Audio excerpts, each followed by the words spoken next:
There is a lot of good stuff coming with Season 2. There are a lot of good changes to Warzone in particular that I'm quite excited for. However, almost every really good change to the game that we're going to be getting is simply going to be going back to the Warzone 1 model. And it doesn't seem like we're getting anything that is worth getting excited about that's actually new. So like the Gulag's going to go back to 1v1. So it's going to be like Warzone 1. Looting going back to Warzone 1. Loadouts, we don't know yet. Probably going to be more similar to Warzone 1. So it's like, yeah, there's this new content update with Season 2. And it's just going to be like going back to Warzone 1. Now, I'm not saying that means don't do these things. You absolutely should. But it's a real shame that the game didn't come out with all of these things already in place, so that by the time we were in February of 2023, we had the space to actually add new content.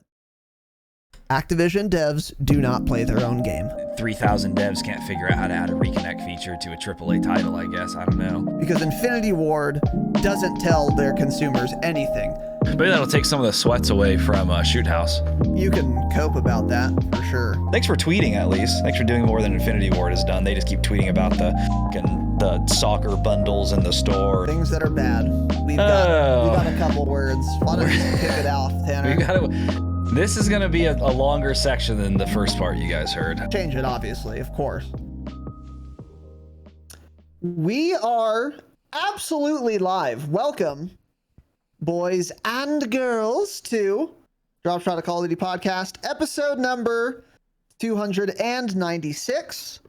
My name is Casey, also known as Razinon. Today, Just I'm today, joined huh? by, and today, you didn't hear the end. Oh. You gotta listen. You gotta use those ears. Got it. I'm joined by Landmark. Oh, yeah. Hey, what's up, man? How's it going? Just had a great stretch. That's too plain of a t-shirt for me to buy, I think. Well, the whole back has a design on it. Oh, does it? Yeah. Oh, okay. I didn't know that. Yeah. What is it? The triangle? His little triangle? It's like, yeah, it's like a flag that's like his logo and shit. I don't know. I'm not turning around Kind of a for you. weird gamer name, Landmark. Yeah, You know? that's what they say. Pretty weird. It is a little weird. It's not bad. I'm not mad at it. It's just it's like random, you know? Yeah. Very Does he have any strange. new merch? No, he doesn't. He's gonna order some more. Order some more merch. Anyway, welcome to the show. Today, we are not talking about Landmark, unfortunately. We are talking about Call of Duty. That is the subject of today's episode. So, if you're a new listener, couple things. First of all, there are timestamps, so you can skip to whatever you want. Second of all, we have a format for how we do our podcast every week. We do 2 episodes a week. On Thursdays, we talk about news, patches, upcoming changes. So it's all very official shit. So if Infinity Ward does a patch and then Exclusive 8s writes patch notes for them, unpaid of course, we will cover the patch, cover the changes, talk about whether they're good or bad, whatever. Or if they announce something like, oh, by the way, Season 2, we're going to change looting. We'll say, okay, cool. We'll cover that on Thursdays and talk about it. And then on Saturdays, we do other things that are not related to like patch notes or changes. So, for example, first impressions of a new patch we'll do on Saturdays. Tips and tricks kind of episodes we'll do on Saturdays. Q&A episodes we'll do on Saturdays. More like focused on a concept rather than on... It's less topical, I guess. It's less temporal in that way. So that's normally what we do on Saturdays, and that is contingent, of course, on us having a concept to talk about. And we really don't today, to be honest. You know, we haven't been playing much. I'm still moving in.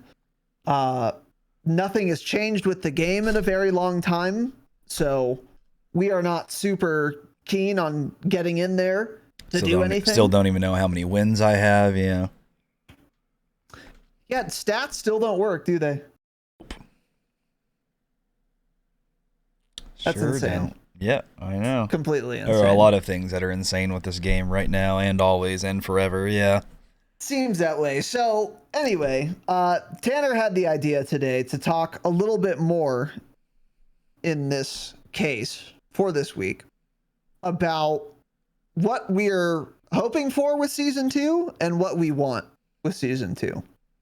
So normally we do not like to do episodes like the one we're about to do, which is basically a wish list. Like, here's what I wish they would do. Here's what I want them to do.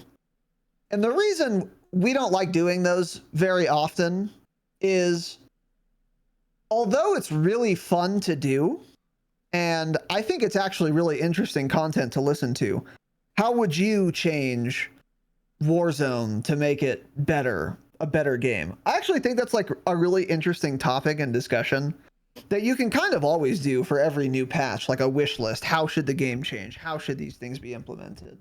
The reason I don't like doing them, or Tanner, is because it feels like pissing in the wind.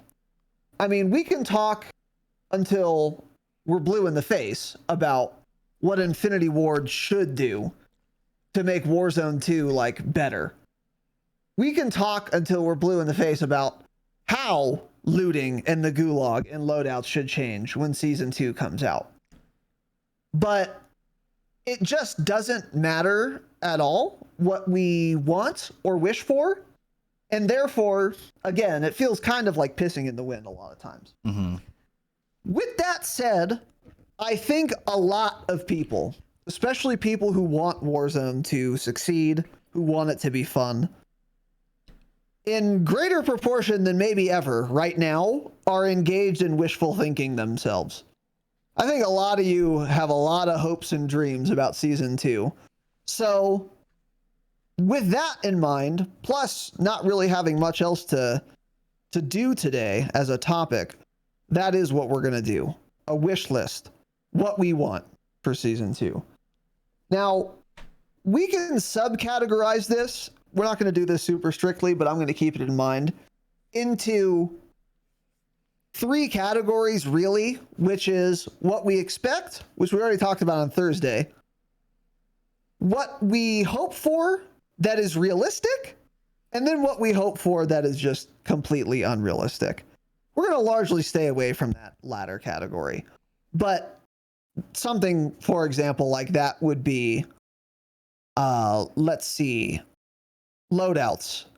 The removal of strongholds and all AI on the map. That would be in my top 3 things I want for Warzone 2. And that's a wish list item for sure. But that is so wildly unrealistic that it barely warrants discussion. Like, obviously, there should have never been fucking AI. We've been telling you this since it was first rumored to be the case, let alone announced, let alone shown at COD Next, let alone played in the actual release of the game, that this was a catastrophic idea. And of course it is. Who would have thought? Engage your brain cells once, Infinity Ward. Thanks. But it's just, they're never getting rid of AI or strongholds. So, we're not going to spend a ton of time on something like that. Yeah, know? I mean, if this development studio to begin with thought that adding AI strongholds onto the map in Battle Royale was a good idea, of course that same studio is never going to remove them entirely, ever, It's like they just prove right there with the addition to AI that they don't know what they're doing, that they make that terrible they aren't decisions. Smart enough to realize they should remove the AI. Yeah, I totally agree. Yeah. So anyway, that's what we're doing for today. And that is that. So before we get started, I don't think we really have any announcements other than these 2. Number 1, for all the patrons, the gold patrons, don't worry. Once again, we have not forgotten. We owe you guys 3 episodes for January. We will be getting all 3 of them. Have faith. We wanted to save, we wanted to save them for after an update of any kind, but we didn't get one. And now we're positive we're not going to get one until season 2. The next update to the game with any substance is going to be season 2. So that's cool. So we can't do that. So we're going to come up with some other things. We already have some ideas, but we haven't forgotten. And we've got 3 fire Patreon episodes cooking. And then one other thing is tonight, the 21st at 6 p.m. Pacific time, we are doing our Damascus hangout. No firm plans yet. I know some of you suggested a couple things in Discord. We will take another look at that, but nothing really popped out to me, to be honest. And it's not like you all fucking agreed on the same thing either, based on what I remember reading on what you guys want to do tonight. So we're going to kind of basically get in the channel, hang out, chat a little bit, see what the consensus is of the people there. But it should be fun. We got a lot of options. Watch a movie, watch a show, play some Scriblio, play some customs, play some poker, play some other shit. It's going to be a good time. It's been a long time since our last hangout, so I am excited to just talk to everybody. Yeah. I think that's going to be a good time. That's always what I enjoy the most about the hangouts, is just not doing anything at all and just talking. But I know for a lot of you guys are you guys are Call of Duty players after all. So I know you guys can't just talk. You don't, Yeah. Your Ritalin prescription doesn't run that deep. So we'll think of something to do, but we'll base it on what you guys there want to do. So Yeah. Do we have any other announcements besides that, Tanner Dropshot? No, I don't think we do. Here it is. Wow, you went straight in. Had to beat you. Couldn't let You're you getting straight in. like last time, man. You don't want me to fuck you, huh? Oh, man.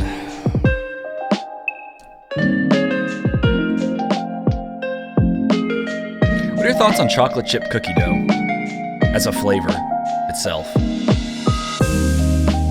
I think it only applies, at least that I can think of, to ice cream, in which case it's fucking goated. Okay, yeah. Fantastic and perfect. Yeah. Agreed. Yeah. What else would you have chocolate chip cookie dough as a flavor in? Well, Maybe I was a just... cake? So I had gotten like Tarani syrup. I was like, I feel like this is going to be sickening and disgusting for coffee, but I want to try it because it actually had good reviews. Like the syrups, like vanilla syrup, caramel syrup, like for your coffee. You said Tarani? Isn't that the brand? Torani? Tarani? You haven't heard of that brand? I've never heard of that. Oh, okay. That's like the most, that's like the most common syrup brand out there. So but anyways, like maple syrup, I got a chocolate chip cookie dough one. Oh. So I added it to my latte, but just like a tiny bit, so it's not overwhelming. It's actually pretty damn good. It doesn't taste like super artificial or anything like you think it would. I was shocked. Protein bars too are also good. Chocolate chip cookie dough protein bars are the best one. Oh, true. Yeah. Protein bars. Yeah, they'll have those. Yeah. There's probably more chocolate chip cookie dough. Yeah. Shout out to chocolate chip cookie dough. If there's no chocolate chips in it, then it's not cookie dough. It's a travesty. It's flour. Yeah. Yeah. It's sugared flour. Yeah. Yeah, that's where I'm at, Nicole. Yeah, I don't know how you haven't heard of Tarani, but Starbucks has their own syrups and shit. So yeah, that's syrups. how we haven't heard of it. Yeah, you figured it out. Good job. He also worked in a grocery store, but yeah. Yeah. Well, anyway. Protein powder. Chocolate chip cookie dough protein powder. The powder's not good. The only good protein powder is just chocolate or vanilla, and usually the chocolate's gross too.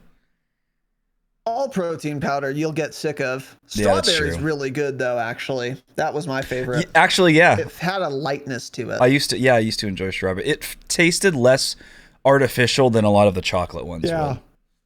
Yeah, the chocolate one made it taste even thicker than it was, which is saying a lot for protein powder. Anyway, welcome to the show. So today, we're talking about season 2 wish list. Somewhat realistic wish list. That's kind of the idea here. So I'm going to start very briefly by recapping what we already know about what we're getting for season 2. So once again, Activision had released a statement. We talked about all this on Thursday. Just a quick recap. There are exciting changes to Warzone 2 coming for the gulag, looting, and loadouts. Probably maybe more than that. I would certainly hope so. Those are the big three things.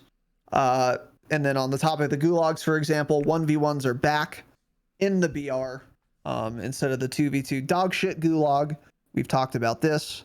And then we got a couple of new developments as well, but that's basically the recap. We're getting, again, Season 2 for Warzone, gulag, looting, and loadouts. Those are going to be the big ticket items that are getting a pretty substantial, by the sounds of it, overhaul. But before we get into the new developments since Thursday, since our last episode, Tanner, you wrote a little piece here. I was just going to say this, what they've been doing the last few days in this blog post they keep hyping up for next week is very interesting. And it is very obviously like a damage control blog post because the player numbers have dropped. We talked about that. The game's not as dead as people make it sound. People just keep showing the Steam charts and like, oh, the game only has 70,000 players. No, Steam's probably 5-10% of the player base, 15% of the player base at the most. The game's not dead, but yes, it has far less players than at launch. We talked about that plenty. So, this blog post they're dropping next week, I think it's just like damage control because it's like this update is still going to be more than 2 weeks out at that point, like 15, 20 days out. And I don't think they've ever done something like this where they communicate through tweets saying this is coming. We're going to change this. We're going to change this. We're going to change that. More in our blog post and more in our blog post next week. And I think, they came back from their winter break and one of the devs finally looked at Twitter and they're like, holy shit, people hate our game, man. That's crazy. What's going on here? So now all of a sudden they're, doing all these things to try to backtrack and kind of, save face. So I just think it's interesting how we've never really seen anything like this. And it really goes to show you they see all of the absolute hate being thrown at them on Twitter and other places from everyone. Yeah. But I think more importantly, like you started that with, is they've seen the decline in players. So like, yeah, obviously Steam is not a complete representation of the player base because that does account for at absolutely most 15%. Yeah. I doubt it's even that high. Same, yeah. But they have all the numbers of every platform, and they are seeing a decline. And that's the only reason they're talking to us at all. And that the only reason there is a blog post. I don't think they give a fuck about people molding on the TL anymore. Because when we were playing Warzone 1 and there was 8 cheaters per match, but we were all locked inside, so we fucking played it anyway. We didn't hear from Infinity Ward regularly for months at a time. And then we would get a patch and they just wouldn't release patch notes on it even. It would just be like, oh, there was a secret download on Battle.net, I guess. No one knows why. No one knows what changed. There was not a tweet, nary a blog post, certainly not patch notes. And then there would be a new season like 3 weeks later, and then they would retroactively give you incorrect retroactive patch notes that don't even apply or are incomplete. So they don't care that, and all the while that had been happening, people were furious on Twitter. Oh, Warzone's so shit. There's cheaters in every game. Nerf the fucking growl. Holy shit, the meta's stale. Blah, blah, blah. For months, like actually months at times. And Infinity Ward didn't care because we were all chained inside depending on where you live. We were chained inside. In California, we were chained inside. In Australia, you guys were chained beat inside. To death by the police if you left your house in California. Yeah, that's correct. In Florida, you didn't even know COVID was happening. You were doing lines on Miami Beach, and good for you.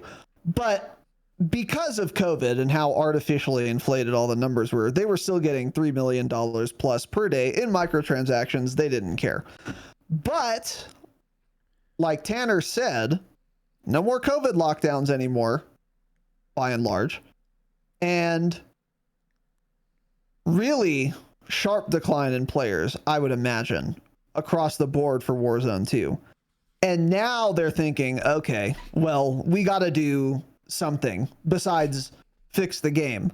Because we're not going to fix the game. We're not going to fix the game, but we have to do something to like hold on to some players. But in the meanwhile, as we approach season 2, we're going to make a blog post. They never, ever would have made a blog post if the player count was like normal. If it was meeting their expectations. So that is a good point. This is a damage control Twitter storm by Infinity Ward. They would never tweet if they didn't absolutely have to. And it's a damage control blog post as well. We would get no communication from Infinity Ward until season 2 if the player base was healthier. This is all a response. So, and that's, I think, kind of worth pointing out because that stands in sharp contrast to Raven. Raven was tweeting and doing blog posts when the game had a ton of players and when Warzone had no players. They were always just communicating with the community. At every point that Raven was in charge of Warzone, they were very talkative with the community. Infinity Ward making a blog post and firing off a couple tweets is not evidence that they're going to become a more communicative dev studio. They're not. The only reason they're doing it is because their arm has been twisted by Activision because of low player count. I think that is worth pointing out. Yeah. So keep that in mind. And they know the play rate is going to drop even more in a few weeks. So I think that's why they started talking a little bit, try to save some of those players from leaving or give them hope, basically, you know? Yeah. Till the season drops. Stop the bleeding, for sure. Exactly. So moving on now, we did get some new tweets from Infinity Ward since our last episode, and we're going to take these one at a time. So the first one was tweeted today. New missions, new exclusion zone, and difficulty tuning. Prepare for DMZ's Season 2 update with our deep dive blog next week. So this is obviously about DMZ. New missions, that seems like, of course, there's going to be new missions for DMZ with a new season. That's obvious. Difficulty tuning. Curious what that means. How would that work? Yeah. Very curious what that means. I don't know if people complain about the AI being too bad or too good on DMZ. No, too good for sure. Too, I think more than anything, too many of them. I think that's the issue. How can you have difficulty tuning when it's also PvP? How does that work? Yeah, I guess they're just referring to AI because AI is more of a focus in DMZ. Well, yeah, but that's what I'm saying. So if you select like easy difficulty tuning or some shit, does that mean you only get put in a lobby that other players also selected easy? Or is it like, I don't even understand how that would work. I think they mean just like how they difficulty tune the bots in Warzone. Like they're just going to make bots less accurate across the board. Oh. I don't think they mean like a setting or anything. Okay, because since they say literally difficulty tuning, it makes it sound like they're going to have like settings for like the bot difficulty. I'm like, that doesn't make any sense. Yeah, no, I don't see that. It's so simple, just have half the amount of bots and there you go. It's fixed. I think it is actually that simple. The biggest problem with AI in Warzone even, and especially in DMZ, is there's just too many bots. Like it's a waste of my time. Like I'm spending too much time and ammo doing this. It's boring. Like I hate it. It's not even that they're that talented. like the bots aren't, a bot is not dangerous. The only reason the bots are difficult is because there's fucking 400 of them. Yep. In like 1 square foot. So yeah. You don't even have to change their AI or their pathing or anything like that. Just make fewer of them. It's the difficult, and that would improve the server performance too. Yeah, surely. The difficulty is having enough ammo to clear out an area full of them. That's literally the hardest part about it. That was our issue when we played DMZ early on. I was like, dude, I'm just always out of ammo. What am I supposed to do? There's not hard to kill. I physically cannot hold enough ammo to clear this area because there's just so many of them. Yeah. It's crazy. Yeah, the hardest part is finding a buy station that holds a muni. so that you can then go to any area in DMZ. Yeah. So You think Joe Seacott Anyway. could clear a black site in Warzone? absolutely not. Think he can even no. clear a nerf stronghold? I don't think he could, man. I don't know if Joe Seacott could. I don't even know if he Fire plays, up the actually. game. Yeah, I'm not sure he even owns the game. I doubt it. Anyway, so new missions, difficulty tuning, and then new exclusion zone. I don't know what that means. What is that? That's What the is an fucking exclusion the little fake labs, isn't it? Okay. So what that's is an it called? exclusion zone? The something. What Yeah, is that area called? The something. Isn't it like Hangar 56 The or hangar something? 69 something, yeah. Hangar the, 18. The hangar, yeah. Yeah, it's something for sure. Decent song. Megadeth has way better songs. Anyway, yeah, I think it's Hangar something, right? Fake Labs. I think Okay, so. So yeah, Is that that's what they probably mean? what an exclusion zone is. I don't know what else it would be. So yeah, that's kind of cool too. And then they could rotate the exclusion zones too. That could give DMZ a lot of flavor. It's hard for me to say what DMZ needs because I just have not played it that much. We do plan on playing it a lot more soon. So we might have more to say on this prior to season 2 coming out. But I don't know. It sounds like a good idea to me if I were a DMZ player to have maybe in 6 months' time 4 exclusion zones. And they kind of rotate them like they rotate playlists in Warzone. Yeah. You know? So it's like, all right, everything's on lockdown except Hangar 69 this week. So make sure you use your access cards or whatever. And then that goes into lockdown, and then the new season 2 exclusion zone, whatever that's going to be, opens up. I think that would be kind of cool. It would give DMZ some novelty every once in a while, you know, in the same way that having buybacks in Warzone once a month or whatever freshens up the game a little bit, gives it some novelty. So that's possible, but new content is always good. And like I had said, I have not played the exclusion zone currently of DMZ, whatever, Hangar 18 or whatever it is. But I've seen content of it, and I talked about it on the podcast, watching JGod. It actually looked pretty fun and engaging to me. Very difficult, yeah. So I think adding more of them is pretty cool. So, and then we're going to learn more in their deep dive blog next week. So there's one new tweet that we haven't talked about since our last episode. And here's another one. BR looting changes and many more are coming with season 2. This is from Infinity Ward on the 20th. Player eliminations and all loot containers will now pop floating loot out onto the floor. See more in next week's studio blog. So that is funny to me. Once again, now it's going to work exactly like Warzone 1 for all containers. Oh, wow. That's crazy.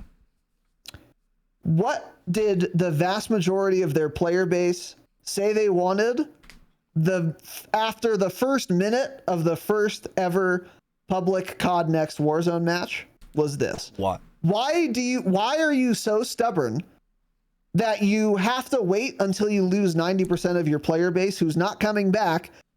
They're not coming back just because loot works how it should now. They're not going to. You waited too long, but now you're doing it finally. Like, why are they so... Do you think it's stubbornness, or do you think they're just that slow moving of a machine to wait this long to do a looting change that everyone's been asking for literally since COD Next? I'm not kidding, literally since COD Next. Like, I really think it's just like a leadership issue. I think the people in charge of Infinity Ward making the actual decisions are, you know, guys in their mid-50s that shouldn't be making decisions on how a battle royale plays, which is obvious alone from the AI. Joe Seacott and Pat Kelly should not have jobs, period. They should both be retired. You know, retired is a word. Yeah, they should be more than retired. But anyways, so I think it's just They are the one studio that they are for sure the most stubborn. They do not want to essentially admit their mistakes, and that's so obvious. It's so obvious. It's like they're like embarrassed or like don't want to change something when they fuck up, and they just keep it that way instead for a long time or too long and never change it, even though everyone wants it changed. And it's because they don't want to admit their faults, I think. I think that's the biggest thing. Whereas, like, I feel like Treyarch, Sledgehammer, and Raven can all, like, be like, okay, yeah, sorry, we'll change this. My bad. I don't think, because, like, it certainly does feel that way. That's probably part of it. But Infinity Ward is a company. And ultimately, what they care about the most, I think, is their bottom line. So I don't think they're stubborn out of like pride or anything, or not wanting to admit they're wrong or something. Maybe they are. I don't know though. It's very hard to say, not being an insider.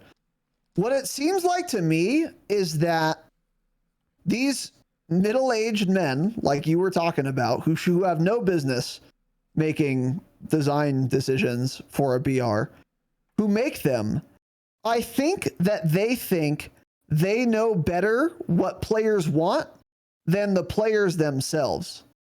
So, for example, they change how looting works, and now when you open a box, it pulls up an inventory screen and your backpack, like Tarkov, and you loot that way now.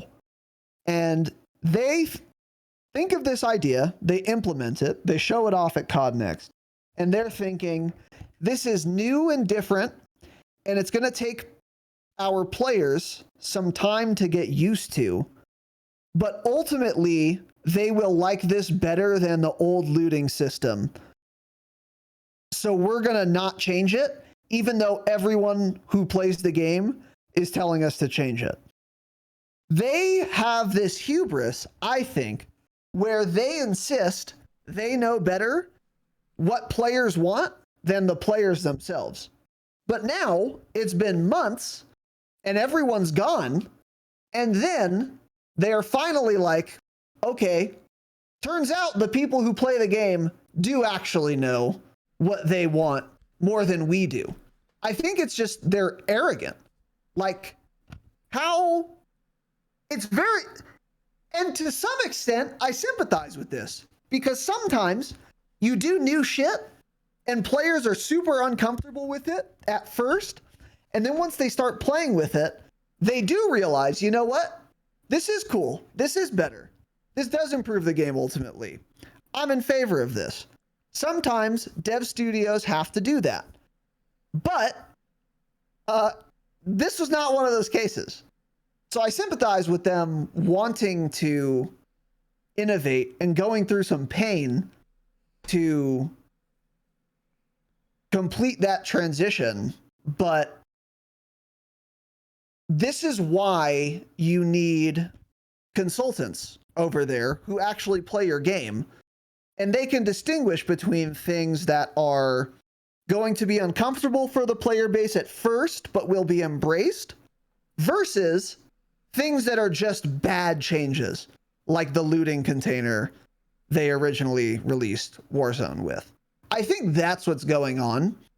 And it's a shame that it has taken them until they've lost a considerable percentage of their player base before they've decided to finally roll back looting to how it should be. Yeah. So it sucks, but I am in favor, absolutely, of all the loot just going on the ground once again. I think it's ultimately going to be a lot better. And like you had said very early on, Tanner, keep the fucking old looting thing that we saw at COD Next. Keep that to DMZ. Like, it kind of makes sense in DMZ, where everything doesn't just spill out on the floor. Yeah. But this is a BR. It's too slow that way. Yeah. That's so good. It's good that they're changing it back, but it's pretty late. I don't know. What are your thoughts? I mean, that's the thing, is they're going to get like all of this credit from all the streamers and like, thank you guys so much for making these changes. And it's like, they don't deserve that. These should have been in the game from day one. And it's like, everyone's going to give them that praise now and be like, oh, great job, Infinity Ward, this and that. And it's like, hey, you guys don't at all deserve that. Stop giving them praise for making the game how it should have been from the start. Like, there's no reason to do that. It's like, oh, cool. Thanks, guys. Appreciate you making that change. So, yes, obviously it should be this way. Everything should just pop out on the floor. Every container you open should just pop out on the floor. It's that simple for me. Yeah, it's just way faster. And it's way faster, especially if you will auto pick up things on the ground that you should pick up, like AR ammo. Like, let's say you have no AR ammo, but you're holding an AR, and you open a container that has AR ammo in it. What should happen is the AR ammo will now spill out onto the floor, and then as soon as you run over it or are standing on top of it, it gets auto picked up. Yeah. That is what would really make this a good change and speed things up, which I think that auto pickup is working a lot better now than it used to. So yeah, this is good. One question I do have, however, does this include backpacks, I wonder? Yeah. I mean, it says player eliminations, so that should be, unless they're removing the backpack system entirely. Well, I mean, right now, if you have a large backpack and I don't, and I kill you, I can't loot your backpack. Oh, you're talking about looting the backpacks. So now when I kill you, do you think the backpack is going to be on the floor? Like I feel like everything will drop out and the backpack will like remain on the character, and if you like want to loot the backpack or something, you can search the character and grab it off that, maybe. Something like that. I think guns and backpacks should just stay on the player.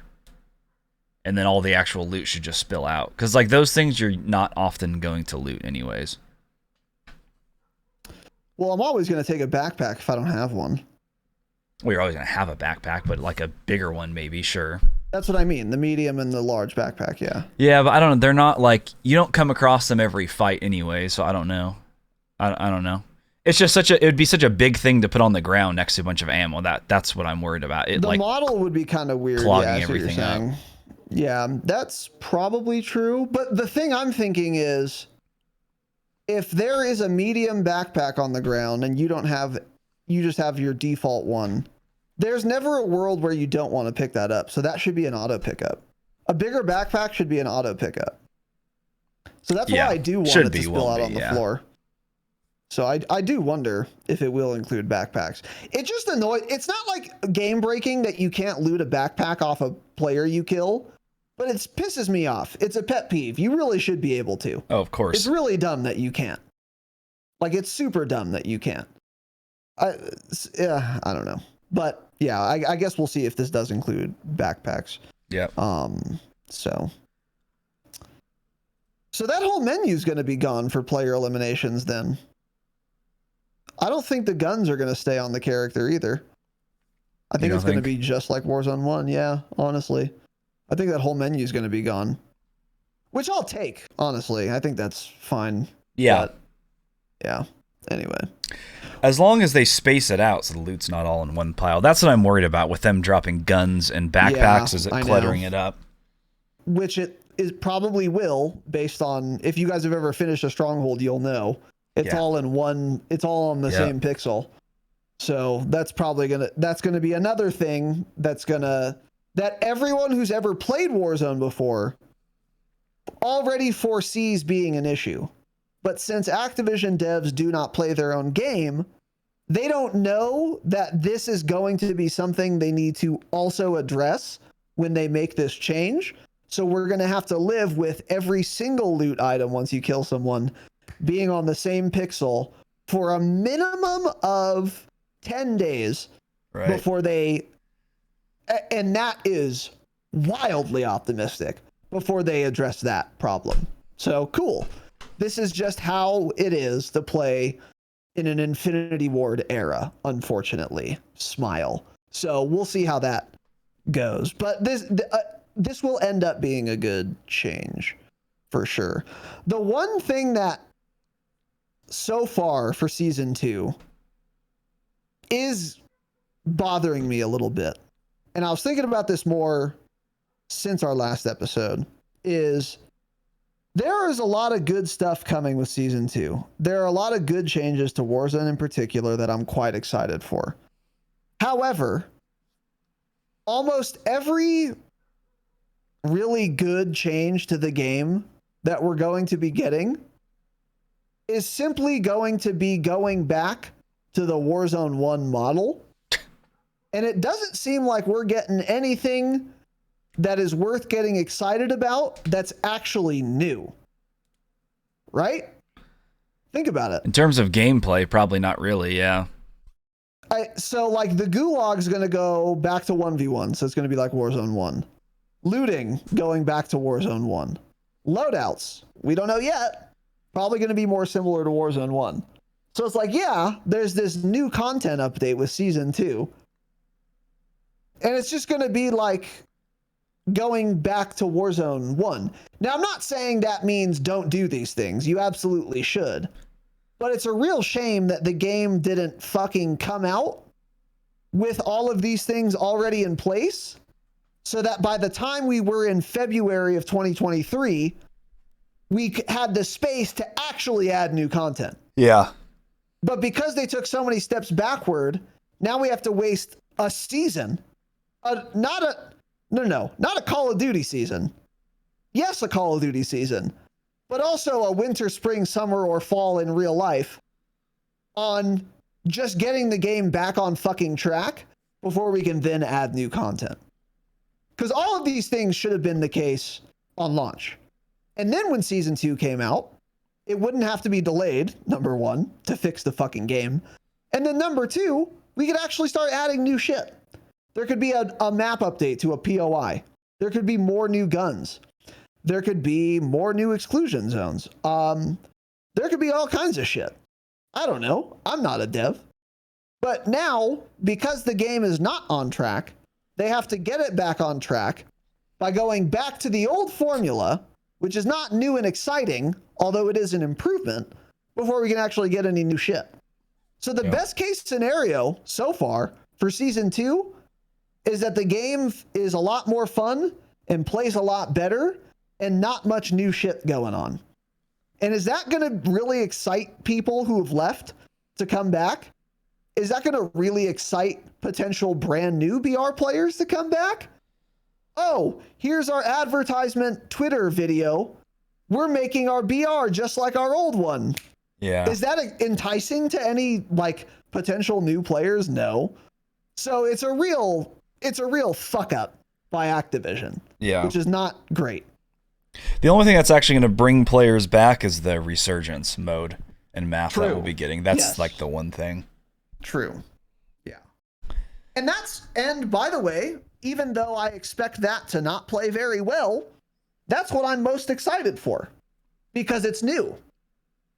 That's the thing. I think Resurgence, I think whatever Resurgence map gets added is probably not going to be very fun. And I do think like a gulag change is going to make regular BR a lot more fun. Despite that, I'm still more excited for the new Resurgence content. Yeah. Even though I almost know it's not going to be good. Why? Because it's actually new and different. And that's a shame. Yeah. So anyway.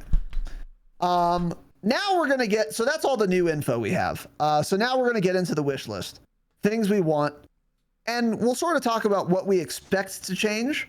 We already did that on Thursday, though, so we're not going to get too crazy unless our opinion has changed. But this is going to be more what we actually want. That is somewhat realistic. None of this is realistic because these are going to be good ideas. And Infinity Ward's allergic to those. But this is like possible at maybe in season 5 or something. I don't know. Anyway, we'll start with the gulag. What do you got here, Tanner? So, I mean, yeah, they're changing it to 1v1. We know that. I mean, obviously should have been that from the start. And like we said on Thursday, I think the gulag can be completely and easily saved by changing it to 1v1 like they're doing, removing the jailer, and just have a flag in the middle like it used to be. I think the size of the map can probably stay the same because I don't know. I know we kind of talked about that on Thursday. I'm not sure how you can like have people spawn in closer without kind of throwing off the way the map is. And it's like you're spawning right where the cover is. And then I don't know. I just don't see how. That's the only thing I'm kind of worried about. I think the one thing they can do to make it faster is basically cut off the 4 corners that are kind of like a waste of space. But then also, people aren't going back there a whole lot anyways. So we'll see how it plays. I'm not too worried about it. Since there's a flag, that'll pretty much alleviate the issues of someone just sitting in the back camping or something. Because if they are, you just, okay, I'll cap the flag on them. Well, they're back there, even if the map's too big. So I don't think that will be an issue. And then, of course, give us SMGs and ARs. Another thing I'd like to see. So I think those things I think we will see is like the removal of the jailer and going back to the flag system. I think that's what they will do. And so another thing here, since I'm hoping for the 3-plate vest system to be gone, I'm thinking we should have 3 plates by default in the gulag, because currently you get 2 plates in the gulag. Some of these pistols have like a fucking 90 headshot damage to them. It makes for like some inconsistent time to kill, because it'll take like what feels like 4 or 5 chest shots to the stomach, or you punch the guy twice or hit him in the head once and he's dead. So it's like very inconsistent that way. So I think once we start seeing more automatic guns, SMGs and ARs, we need to have an extra plate on there too, which, yeah, if they just get rid of that plate system and then give us 3 plates in the gulag, I think that'll solve that. And then don't give me the ability to pick up a plate vest, obviously, or replate in the gulag at all. I think that would play better. So yeah, I think the 1v1 is an easy save, and I find it hard to believe that they're going to mess that up. 1v1, have a flag, that's good enough for me. That's what I mostly want in the gulag. That would be the bulk of it. Just going to 1v1 alone is going to make the gulag already like 80% better than it is now. Like, it's actually that simple. I agree with everything you said. One thing I think they could do to cut off, to make the map smaller, because the map will be too big, but that's like fine. Like, I'll whatever, not the end of the world. I think I had said on Thursday that a way they could do it, but probably wouldn't, is bring you closer to mid when you spawn and just cut off the back. But I think that would be too awkward. I actually think what they could do more easily and would accomplish virtually the same thing is instead just block off the lane that is not the ramp going to the elevated mid part. It's like when you spawn to your left or your right, there's the ramp going up, and then it takes you to mid, which is like that elevated whatever area. The other lane, just remove it. Block it off. Don't let people go there. And then you're cutting off a ton of square footage that really is not a core element of that gulag map. There's still plenty of area to run around. And it would make it harder still for kids to like rat for jailer if they're not going to get rid of the jailer. Again, I don't think this is a very big deal, but I think that could be it. I think that would be the most elegant way to shrink the map to accommodate 1v1 rather than 2v2, is cutting off that far lane. Because it really doesn't get used very often. I mean, you can, I go there every once in a while, and so do other people, but everyone's kind of going the mid already. You could cut that off and it wouldn't ruin the flow of the map, I don't think. And then on the topic of the wish list, another thing I would love for them to do, let's just stop with the loot on the ground in the gulag. Give me a gun. Give me, well, don't give me a lethal, but you're not going to stop doing that. And that's all. That's all I need. I don't want to run around looting. It's not fun. Because the problem with having loot on the ground is, if I don't want to loot, you could just say, okay, well, Raz, just don't loot then, forehead. Well, the other guy's going to loot and throw 8 Molotovs and get an armor vest. So that forces me to loot, even though I don't want to. So you can't tell me to just not loot. Like that's an option. Like it's a serious option. It's not. Remove looting. Remove all the loot on the ground. It's dumb. And we have to be done with pistols now. Jesus Christ. Yeah, we have to be done. We have to be done. We need more updates to the gulag. Significantly more. So. Yeah. I see some people say that they like the pistols because it like requires more skill. But it's like, Yeah, that's I'm like, you're fucking dumb. That's hilarious. Again, that's one of those takes from some guy who has like, 1,500 wins in Warzone 1 and has an 8 KD, and he has that just brain dead take, of course. But it's like, I don't know. I would rather, as a K-Bam player, I would rather have full auto guns always, because I have a way better chance of, being in that gunfight rather than getting a Deagle or, Magnum and just backing out, basically, because I know I won't be able to hit them, and they'll hit every shot on me. That's what's frustrating. So automatic guns, I think, is more balanced, and it's just more fun. I don't want to fight with a pistol ever anyways. It's stupid. It's also more representative of like actual player skill. If that's what you want from a gulag, I think full auto guns are more representative of player skill, because what are you using in Warzone in the actual game? Exactly. You're using a full auto gun. Like, you're not running, no one's running around with a fucking deagle in their loadout. So why is this the test of true skill? If that were the case, wouldn't you run it in like regular, So anyway. Yeah. Not that that's a very important point, but I thought I'd point that out. Anyway. Next is the looting. So now we have learned more about that. What's on the wish list versus what we're getting? Anything different? So the wish list thing we kind of talked about on Thursday. I wanted to touch on that again. I think the idea that we came up with from someone in chat had said it, and it was Walt. A good idea. Was it Walt? Yeah, shout out Walt. So we had talked about like how the backpack system would work when it comes to like streaks, self-revive, something like that. So I think what we had came up with was basically you cannot hold more than one kill streak on your character unless you have that's with a small backpack. If you have a medium backpack, which has that special slot right now for a third gun, a medium backpack should let you either carry a third gun or a second kill streak. And if you obtain a large backpack, yeah, I don't know about the self. I think actually self should just be one, period. Interesting. I think it should just be one, fair. Flat out. That's fair. The more I think about it. And I think a large backpack, instead of being able to hold like 2 extra streaks, I think a large backpack, you should have a third slot specific for a gun and then another slot specific for a second kill streak. So you can carry both. So medium backpack, again, you have a third special slot for either a gun or a streak. Large backpack, you have 2 specific slots, so you can always carry a third gun and a second kill streak. I think something along those lines would be pretty solid. I don't know how realistic that is. I don't know if they would actually do something like that, because it seems to make sense to me. That's kind of where I'm at. Yeah. So yeah. That's what I would like. Realistically, what are they gonna do? Nothing more than what they've said yesterday, honestly. Limit. I think that's the extent of the looting change. Well, they're obviously gonna limit streaks and self-revives. You think? Absolutely, you think that? Yeah. I just don't know how they're going to do it. Without a doubt in my mind, I think they will. Yeah, I just don't know if they're gonna. I hope you're right, but I don't know. If they're gonna do it like to 1 in your backpack no matter what, or just 1 period on your character model. I'm not sure. I don't know.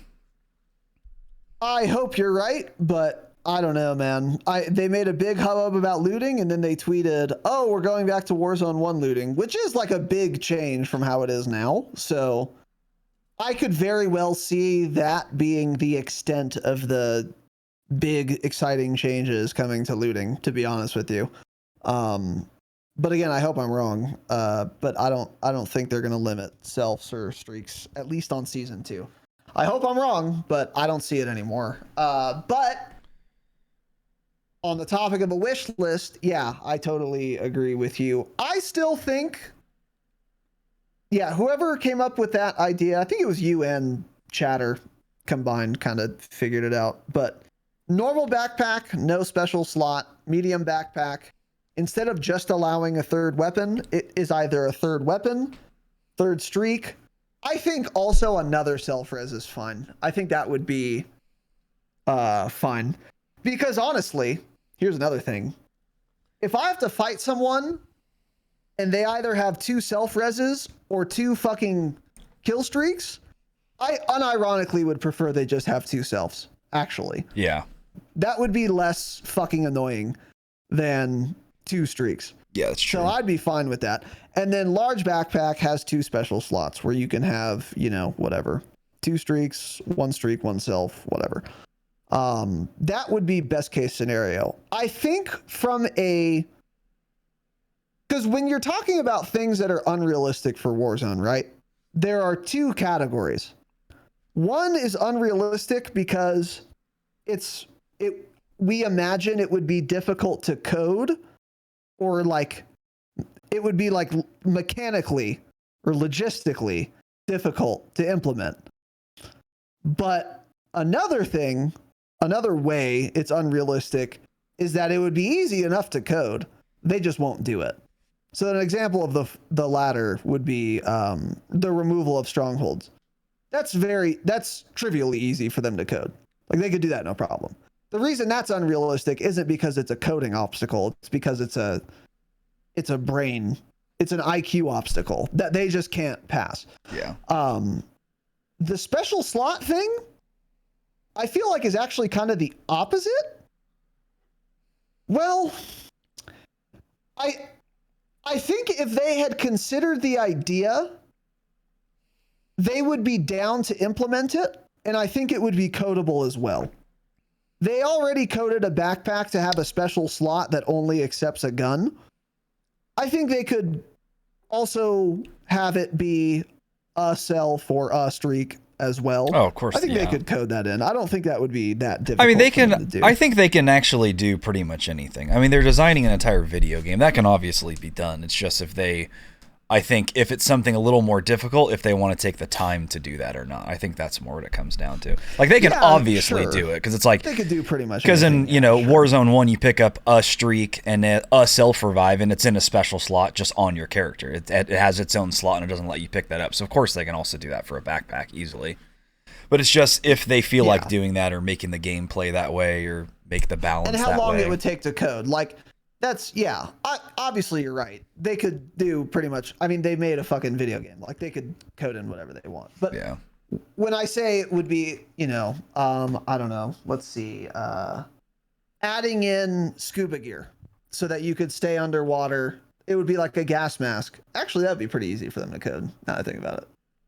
That's a cute idea. What are your thoughts on a rebreather item where it works like a gas mask, except instead of ticking away with gas damage, it ticks away by being underwater? I think someone in our Discord actually brought that up like a month ago or something. I read that. I've read that somewhere before. Yeah, so never mind. That would be codable. That is not needed. Don't add it to the game. But coming in season 3, yeah. What would be something like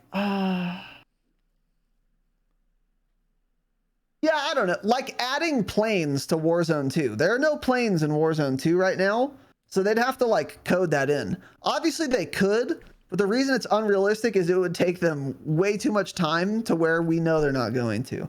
That's what I mean when I say that coding or whatever. But anyway, on the special slot topic, I think it's unrealistic to expect only because I simply don't think they came up with that idea. Because it's a really clever idea.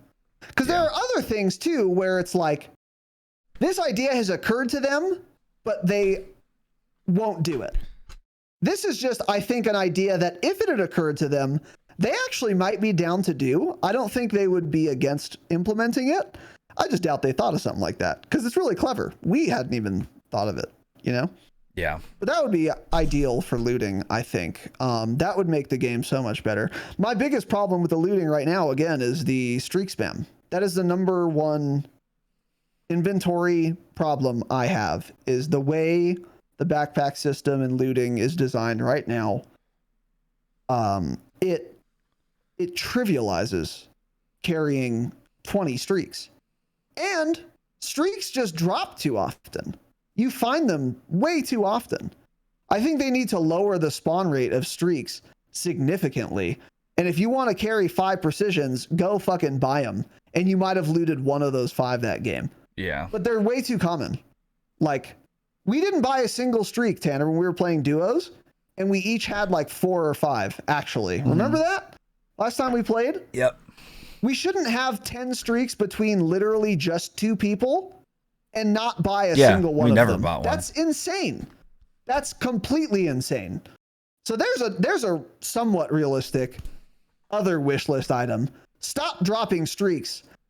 Cut the spawn rate literally 90%. Yeah.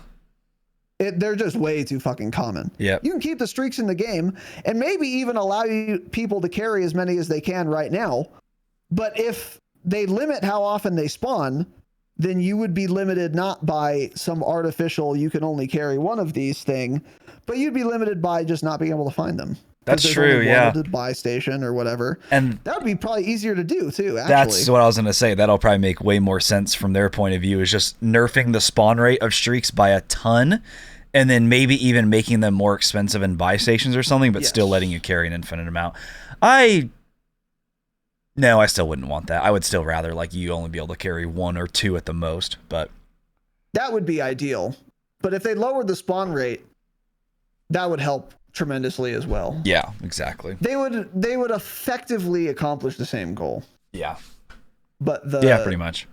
Our idea is just more strict, so it wouldn't even be possible, which I think we both prefer. Yeah. But anyway, that's kind of where we're at for looting. So yeah. Now moving on to loadouts. So we have not gotten any new info on what a drastic change to loadouts means for season 2. I think we had speculated that what that will mean is what did we say is most likely? I forget. Was it a cheaper box for every team? That's what I'd said would be ideal, but also I think it was cheaper loadouts is what we had talked about. That seems like almost certainly to be the case, yeah. Yeah, so, obviously when it comes to loadouts, where do strongholds play? They're going to be exactly the same because they're not going to remove strongholds. They're never... AI and strongholds are here to stay forever in Warzone 2, probably. They'll continue to get tweaked a lot, I think, but they will never entirely be removed because they're never going to admit they made a massive mistake when it comes to that. So... the stronghold amount, whatever, keep it the same. But I think what they should do, and they will do, is drastically reduce the price of a loadout. Like in quads, it's 32,000. In quads, it should be 15,000 maybe. I think to start, they will reduce the cost, not by a lot, and then maybe tweak it more. Because that's kind of what they did in Warzone 1 early on too, when there was the money issue and the loadout issue. So I think maybe to start, they'll drop it from 32 in quads to like, I don't know, 20 or something maybe, and then continue to change it from there. I think that's realistic, but I think right out of the bat, it should be like 15,000 in quads at the most. And then also, I think we should just get a free loadout drop, like in Warzone 1, in the first circle for every team. It should honestly probably line up to where the strongholds open, and it should drop in the zone like in Warzone 1. So if you're 1,000 meters out of the zone because you land all the way up on the north side of the map, your free loadout is going to drop in the circle. But if you're by a stronghold, you can just hit the stronghold instead, get your loadout that way, start moving into the circle, and then you still have that other loadout in the circle. So I think that would be ideal. In terms of being realistic, I don't know if they're going. I'm not sure if they would make it so everyone gets their own loadout drop again. Something I thought could be interesting, maybe. I have to think about it more, but I was thinking about it when I was writing these notes. Maybe like the first free loadout drop in like the first circle or whatever, every team gets their own, right? And then you have a second loadout drop in like maybe the fourth circle, and that one there are like 5 drops on the whole map, like how it is now. Because then that may create some sort of like mid-late game action, people fighting over those if they don't have their loadouts, kind of bring people out, bring action to a certain area maybe. Can't see them doing that ever, of course, but something like that may be interesting for the actual flow of the game to see how that would change things up. But I'd have to, I think, sit down and think about that a lot more. That could be an interesting change. But mostly I just want cheaper loadouts, which I do think they will do, and a earlier free loadout drop for every team, which I also think they may do. That's a little bit more iffy. The loadout cost, I think, is a given. They'll reduce that. I think that is a given as well. You're right. Yeah, which would be a good start. It's insane to me that they made loadouts so inaccessible at launch, and now they're of course walking that back, because I found it so insane that I didn't even expect it to be the case. Like before we knew anything about Warzone 2, one of the things that I thought was an absolute given was that loadouts were going to stay and they were going to be super accessible, because that is the one big thing that separates this from every other BR. That's why I was fucking shocked when the game came out, if you guys remember, if you've been listening for a while, that how like impossible it was to get a loadout, especially if like for a casual. It's completely insane. So no surprise they're walking that back.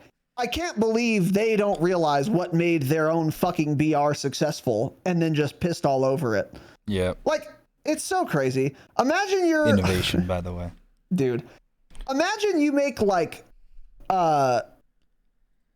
racing games where like you race cars and you're a franchise that makes car racing games and you've made fucking 10, you're a multi-billion-dollar company. And then you release a new game instead of a car racing game one year where you race boats. How fucking insane would you have to be to do that? How out of touch would you have to be as a dev to do that? Off the charts out of touch. Off the charts out of touch. But that's actually what Activision did with Warzone 2 on launch by making the loadouts so difficult to get. It's completely ridiculous. So, of course, they're going to walk this back. I think it is a given that they're going to make them cheaper first and foremost. Beyond that, what they'll do, not really sure. But if they make them cheaper alone, that plus strongholds, I think makes them, at least for me, it makes them sufficiently accessible. I agree. I get a loadout every game I play now. Yeah. So that's the goal. Mm-hmm. That's what you want. That's what every player, it should be very easy for every player to get a loadout. So I think it's also quite likely there's going to be a free loadie for every single team now. Yeah, especially the first drop. I think that's likely too. Beyond that, that's kind of all I want for loadouts. I just want loadouts to be very accessible because that's what separates this from every other BR. So if you can give even the worst players in your match, coming from the developer perspective, the opportunity to get their loadout every game, then that's going to be a step in the right direction for Warzone 2. And I think they've finally somehow figured that out. So what I want and what I expect to get is completely aligned in this case, which is really good. The only caveat I have is perks, because loadouts, I don't know if they include perk packages, editable perk packages, an editable perk within a perk package or perk slot, or just the removal of perk packages. I don't know if that is factoring into what they are talking about when they say they're going to change loadouts. Does that mean how the crate is delivered in the game? Or does that mean how I construct my loadout before the game even starts? Again, such as perk packages and shit. That is on my wish list as well. Let me pick my own fucking perks. Duh. That is less realistic, but also certainly not outside of the realm of possibility. No. I think this could go either way.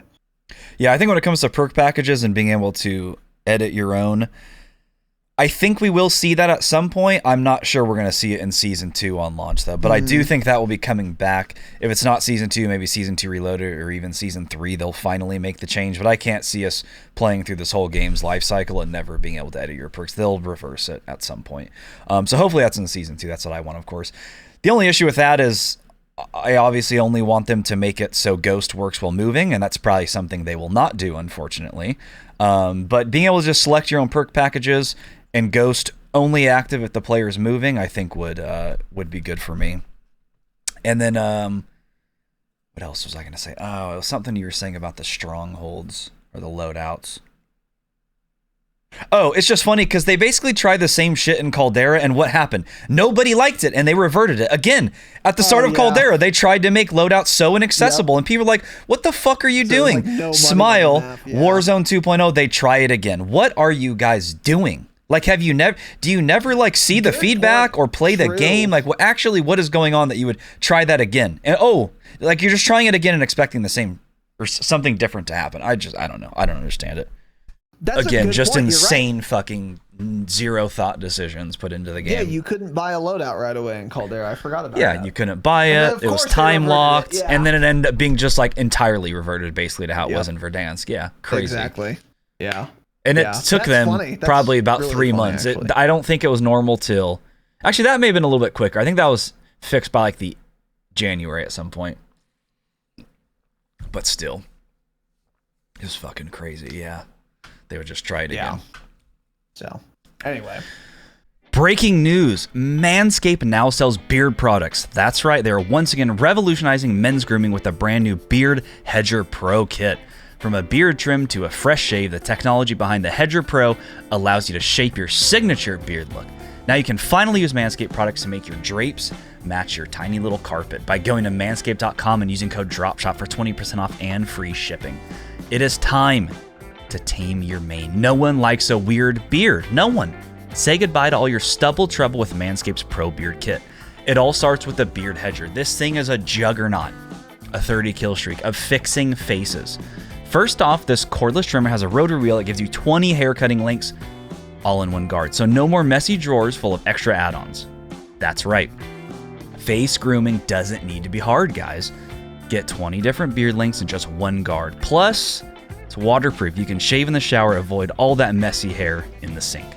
The titanium-coated T-blade is tough on hair but smooth on your face, leading to single-stroke efficiency. I know you guys are a bunch of single-strokers. That brings satisfaction one stroke at a time. The Pro Kit doesn't end there, though. They have created 4 dermatologist-tested formulations for your post-trim care. First, there's the beard shampoo and conditioner. You need to remember, all of your hair is different. Your beard hair is more coarse and easier to damage than the hair on your head. That's why the kit has made shampoo and conditioner specifically designed to moisturize, reduce ingrown hairs, replace natural oils, and promote beard health. Next, the kit has Manscaped's all-new beard oil, an essential piece for your main facial accessory. No one wants a guy whose beard is brittle and dry. They don't. The oil relieves dryness both on the beard and the skin beneath, while adding a little shimmer and a little shine, making you look extra fine. Cap it off with the Beard Balm, a pomade that shapes, styles, moisturizes, and tames for a sculpted look to attract anybody, maybe even me. The Pro Beard Kit also comes with 3 free gifts: a brush, a comb, and scissors to ensure your beard is ready to impress anyone. So, get 20% off and free shipping with the code DROPSHOT at manscaped.com. 20% off free shipping, manscaped.com. Use code DROPSHOT. Manscaped Beard Hedger, 1 stroke, 1 guard, 20 lengths.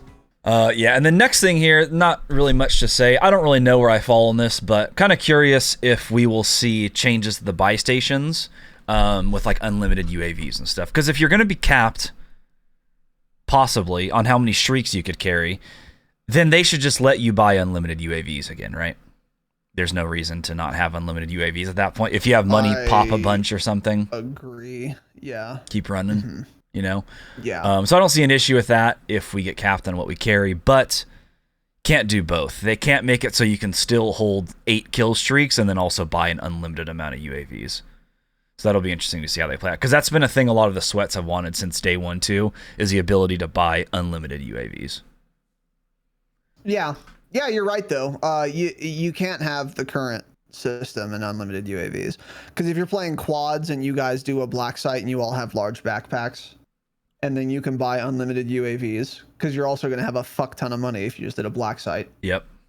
You're gonna, yeah. I mean, you will just run through the lobby, and then winning Warzone will actually be a PvE speedrun contest of who can do the black site first. Yeah, right. And then it's going to be trivial, the PvP aspect, because that team is going to have such a gigantic advantage. So yeah. with how they built the game, they actually did have to limit how many anything you can buy at a buy station. But that was an outgrowth of the backpack system that was, as we're finding out, a little poorly thought out. Yeah, who would have thought? Who would have thought? So yeah. What would I like to see with buy stations? I'm glad you brought up buy stations, because there is unlimited UAVs would be being able to buy unlimited UAVs, not being able to hold unlimited UAVs, like you said, would be one solution. But it really feels like after you get your first loadout, maybe your second one, there is nothing to buy ever. Yeah. Because I don't like, by the time it's 4th circle, I have my loadout. So I have my perks. I have both primary guns I want. I have a self-res. I have like a medium backpack. You should be allowed to buy backpacks at every buy station, by the way. That would be one thing I would support, which you can't do right now. Yes. I agreed. have a field upgrade. I don't even want kill streaks besides UAV because I'm probably holding 3 and so are all of my teammates. So I don't really care to buy another fucking cluster or mortar, whatever they call it. There's actually just nothing to spend your money on. Mm-hmm. Money becomes trivial actually pretty fucking early on in the match if you're doing decently. So I wish they could do something about that. The looting just becomes completely irrelevant, like very early on, which is not terrible. You might even argue that that's good, but I do kind of wish, sorta. I would have to think about this more. Maybe I don't wish for this, but part of me wishes there were things to actually spend your money on that were worthwhile throughout most of a match, not just pre-loadout. You know, unlimited UAV purchases would be one of those things. I can't really think of anything else, but I think that would be sufficient. Actually. Yeah, the only thing would be streaks if they like just basically remove streaks from ground loot period and you had to buy them. Because there's just every game, because we do strongholds and or black sites. Every game we're just ending the match with streaked up like $50,000-$60,000, and there's no reason to even think about going to a buy station because there's nothing you need at that point. Because you have all the streaks, you have 4 self revives, you have a ton of ammo. It's just like they're almost unnecessary. They actually just become like totally unnecessary and obsolete after like the 3rd circle, pretty much. It's weird. Yeah. Other than buying your teammates back if they die. Yeah, for sure. So, okay, so now moving on to a couple miscellaneous wish list items. So these are things that are not in the big 3. Buy stations wasn't either, but here's some more. This is one thing that, like I said, if they were not forced to revert all the dumb changes they made with Warzone 2 back to how things worked in Warzone 1, like the gulag and loot just popping out on the floor, if they weren't forced to do that this season, one thing they could do instead this season that they probably won't, but it's possible, but they would have talked about it by now, is new contract types. I would love me a new contract, and we would probably get one in season 2 if they didn't have to revert all the shit that they're reverting. If the game Those worked, are the big 3 pillars of season 2 are that they're going back to how it worked in Warzone 1. Smile. So if that wasn't the case, we could probably get new content. For example, new contracts. I would really like new contracts. I think it's possible that we get one with with season 2, but I feel like they would have said something about it by now. So I don't think we are going to get a new contract. I don't think I would love a new contract type. Yeah. Or even a remastered old contract type. Big game bounties. Bring those back. That'd be cool. I would be really happy with that, in fact. Yeah. What other contracts did they add to Warzone 1 that were actually good? Supply run. I don't think we have those. You bring that back. No, that's true. That was a cute one. It's a boring contract, but it is useful and good to have in the game, I think. Yeah. I like that. Or just what I would like most, I think, would be a brand new contract type. Yeah. That hasn't been in Warzone 1 or Warzone 2. We had come up, Tanner, you probably don't remember. We came up with a fucking cool contract idea, and I forget what it is. It was back in Caldera, huh? Yes, it was in Caldera, and we were thinking of a new contract type, and it was a really cool idea, and I totally forget what it is. But it sounded super fun and balanced, actually. Yeah, I wouldn't even remember. Well, I don't get a fucking 6-figure salary to think of this shit, so I'm not the guy that has to come up with a contract. You guys are, though. I wish you would come up with a new contract type. That would be cool. And it would be really fresh, too. Especially if it's a cool contract. Like big game bounties, that fits my playstyle, our playstyle. So obviously, we're going to like that. Yeah. But when they added those, that made Warzone a lot more fun. It was like, oh, this is new content that's relevant and is useful, and I'll actually see it every match. Unlike, for example, a portable decontamination station. So I would love to see a dope new contract type, but I don't think we're gonna. I think we would have heard about it by now from them if we were going to get a new contract. Well, I think we will also eventually get new contracts. Yeah. So even contracts, it's like you don't even need to do those either, really, other than bounties, because you don't need money. Yeah, it's just Exactly. it all comes down to like you don't need money because there's nothing good to buy from the buy stations. Yes. So I don't Exactly. know. So supply run, I like the idea of that because that also gets people moving more. If they're like, oh, there's a contract here to get a supply run, go get my dead teammate back. I don't have money. I'm gonna do that. It gets people out and moving, less less sitting in corners, which is good. Yeah. Yeah, that's true. Yeah. So anyway, what do we got next here, Tanner Dropshot? This is a fucking hot button issue. Yeah, this is a big one. Time to Tucker kill. Carlson. Time to kill. This is a tough one. So I know there are a lot of really good players out there who can use a controller and get a bunch of kills, but they're also brain dead when it comes to thinking about what the best balance for the game is and what is okay for them and also won't kill off the casual player base, right? Because they only ever think about themselves, not the casual player. And they're always like, oh, we need 50 more health, and they just don't think about it at all. I just don't know how they're going to balance the time to kill, especially with the resurgence mode coming. So, like, we had covered that JGod video probably a month ago or so, and he had talked about the time to kill. And essentially, the time to kill at range is very similar to Warzone 1. It's just up close, the time to kills are absurd, absolutely absurd, right? It's like so much faster in this game. It's like 100 milliseconds faster or some shit. I think it was faster than that, yeah. Yeah, and it's maybe even because, more. and then also half the time people have 2 plates, 2 plates max. So it's like all these high fire rate SMGs, and then the akimbo pistols, that combined with like only having 2 plates half the time, and an it 8x is multiplier on head. Exactly. And pistols that literally do like 95 damage to the head. It's like, really? And then you can let me have 2 of them? Like, what are we fucking doing here? Plates, I said, by the way. And then, players that are incapable of missing any shots within 12 meters, even if they tried.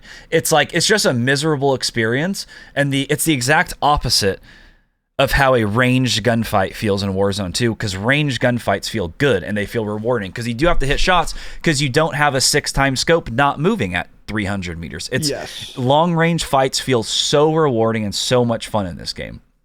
So I think we should remove the 2-plate vest system, obviously, and I do think that will be changed. We had talked about, like, everyone starts with 3 plates and you find that vest and it gives you like tempered 2 plates. Are they going to do that? I don't know. Probably not with Season 2, maybe later down the line.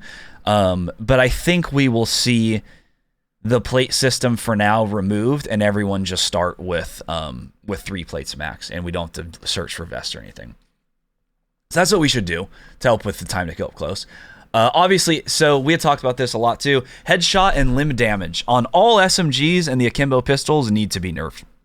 Again, with sim.gg, you could look up and see a lot of these pistols literally do like 90, 95 damage to the head. How does a pistol do that, man? What the fuck are we doing?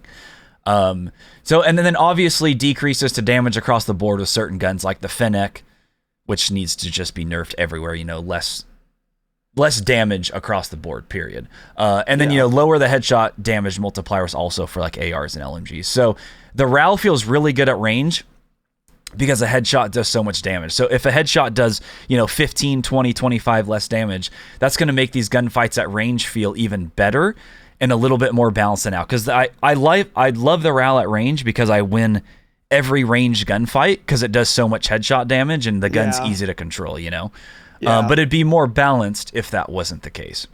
So I think that's kind of what we need to do. To start, I'm not against adding 50 extra health, but I don't think we need to just jump on that right away. I think we need to kind of just start with, hey, a weapon balance. We've never had weapon balance in this game. Let's see a gun nerfed before we just go ahead and add 50 health, Let them try to do something there. So I don't think we'll be getting 50 extra health to start, but just like the plate change alone would make early game a lot better. Like hot dropping somewhere with not only having 2 plates and then also not having pistols that do 90 damage will make early game feel a lot better than how it does now. Yeah, so I think that would be good. Less RNG and Yeah, I agree. Yeah, so next thing here too is like the snipers. So snipers one shot down at a given range, any range, not at all. I think ultimately, as much as I love snipers, as much as I hated when they made the change in Caldera because it made the game boring for me, I would rather have the game a little boring, I think, than just always getting one tapped everywhere to snipers. So I think what they should do is essentially make it how they did in Caldera. Certain heavy snipers will one shot down a fully plated opponent up to an amount of meters. Those meters being range. You want it at any range? Well, that's how it was in Caldera. So if you that's how some of them were. Yeah, exactly. Yeah. Which I think they should go back to. You have to use a big chunky dog shit sniper to get that. That's the issue though. None of these heavy snipers in this game have that shit of mobility. So I think that's where you can't really balance it. True. So I think like the heavy snipers in this game, like the MCPR, the Victus, I think they should one shot down up to like 75 meters, because you can make them to have no sway, better ADS than a lot of the snipers in Caldera, really good bullet velocity, and that just I don't think would be balanced at that point either. I think they could balance around that, but you're right. Yeah. As they are, it would be too good. Yeah, that's true. Yeah, so I think up to a certain range, like 75 at the most, they should one shot down. Only problems I could see is like when it comes to the higher mobility sniper rifles, like the SPX 50 and the SAB 550 or whatever it's called, those perform almost like marksman rifles. So those obviously can't one shot down to the same range as like an MCPR as a Victus or a Victus, because those feel like marksman rifles essentially. They have a really fast refire rate, the ADS even quicker, they have good mobility. So if those have a one shot damage range, that needs to be a lot lower. Like maybe even like MCPR Victus up to 100, and like those other like sniper rifles in that category, one shot only to like 50 meters or something similar to that. I'm not sure what that distance would be. It's hard to say. And even in Caldera, when they made that change, they did a lot of balancing with the distance of what, you know, like the one shot down range was. They did a lot of tweaking on that back in Caldera. So I think regardless, they would end up doing that. But oh, and then like the Signal 50, you know, that one's a weird one because it's a semi-auto. How do you balance that one when it comes to the one-shot downs as well? Is it like up to a certain amount, a certain range? I don't know. So, yeah, it's just you can't make them all one-shot down at any range. I get it.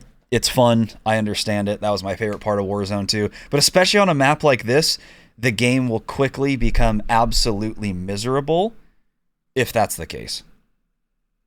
If you're just getting one shot down from everywhere. Yeah. I would like to talk about these in reverse. So we'll start with snipers. I think you're right. I think the best compromise, because not everyone was happy when they changed, like in Warzone 1 right now, how snipers work. It seems like nobody is like is 100% on board with it.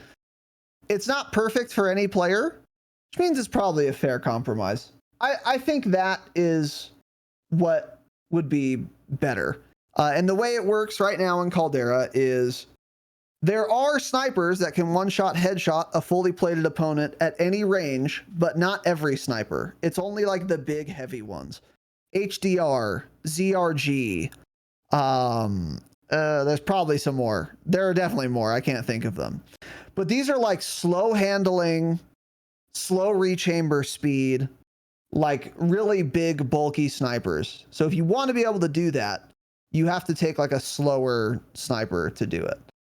And then the other snipers, like, you know, the marksman rifles or like a van or MW car, whatever. Those can one-shot headshot a fully plated opponent, but not at any range. There are different ranges, and you can adjust those with barrels and muzzle devices. I think that is actually the best compromise. And I think Tanner is right that with the way the heavy snipers in this game perform, that would make them too strong. I agree, because a Victus handles way better than a fucking ZRG does. It has faster ADS, faster strafe, faster rechamber, probably all of those things. So that would be a little too unbalanced, and then everyone would just be sniping again. But I still think they should do it, and then just balance the big snipers. make a Victus, just base ADS time, slow it down. Base rechamber speed, slow it down. And then we would have a healthy amount of sniping that wouldn't be like MW 2019, fucking early 2020 Warzone, where everyone was using a car. Everyone was using a car, and it was so good that it got banned from the custom tournaments because it was too trivially easy to use. And then on the other extreme, no one uses a sniper, which is where we are right now. I mean, I see one sniper every couple matches. Like, I don't ever insane. die to snipers. Yeah, like at all. I've never gotten down to a sniper yet in Warzone 2. I'm literally not kidding. So obviously there's some middle ground we need to approach here, and we are not there. And I think going to what like Warzone 1 has right now would be the way to do it. That would tremendously impact my enjoyment of this game, by the way, because it, like, even if you don't snipe, it's nice to have the option sometimes. And that's how I would play Warzone 1. I would snipe most of the time, but sometimes if I feel like jittery, like I haven't eaten in too long, or I don't know, I'm tired, or you're just having some bad games. Just having some bad games, want to change it up. Maybe a new AR came out. You have the option to go to the AR, but then you have the option to get back on that thing, that sniper. So that's not an option right now. So you're just stuck with an RPK for every fucking game since launch if you're on that meta tip. This is boring. We need to make snipers relevant. Don't make them insane, just make them simply relevant. And they're not right now. They just aren't. Yeah. On the topic of TTK in general, I pretty much agree with everything Tanner said. This is something we had theory crafted a while ago, which I completely stand by. I had originally said just increase the health by 50. But then Tanner made a great point, which is that, you know, that wouldn't help. It might help a little bit, but it wouldn't address the problem. Because then arguably long range gunfights would be too slow of TTK because you actually miss shots in this game. And then up close, you're really not increasing the time that much by adding 50 health. So I think the better solution is maybe we can do the 50 health. I'm not opposed to that. But the more important, it wouldn't solve the problem is the point. What would solve the problem? All pistols and all SMGs need way worse headshot, neck shot, and limb multipliers. Literally all of those for every pistol and every SMG, besides like a Deagle and a Magnum. Sure, keep the headshot multiplier high for those. For everything else, those multipliers need to come way the fuck down. And that would drastically reduce the effective TTK up close and would make the game a lot more fun. 100%. That's where they should start.